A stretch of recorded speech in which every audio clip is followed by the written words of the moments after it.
So, how do you make a base? That's really simple. First, you dig a moat on the ocean side to stop the water. If the water does come back up, you won't be affected by it.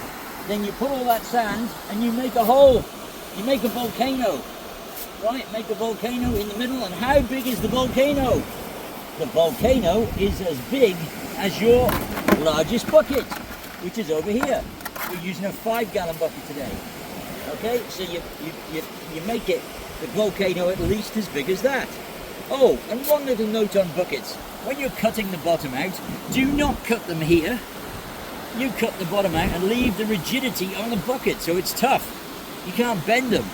If you chop the bucket off here, they're worthless. They're just floppy things. They don't do anything. And also, how do you grab them? This is the way you prepare buckets. Okay, so that's what we've got. Bucket, volcano, water. Fill the volcano full of water. Make sure it's not leaking and wasting your water. Dig sand out of the moat.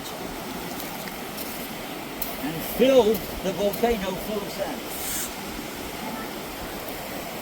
And then we're going to chop it up. Look, come on, water, stay in there.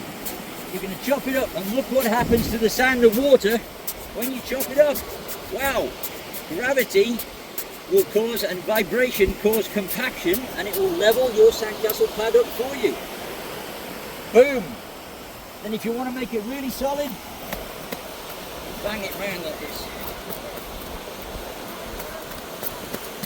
Make it nice, make sure it's nice and solid. You see where the water's coming back?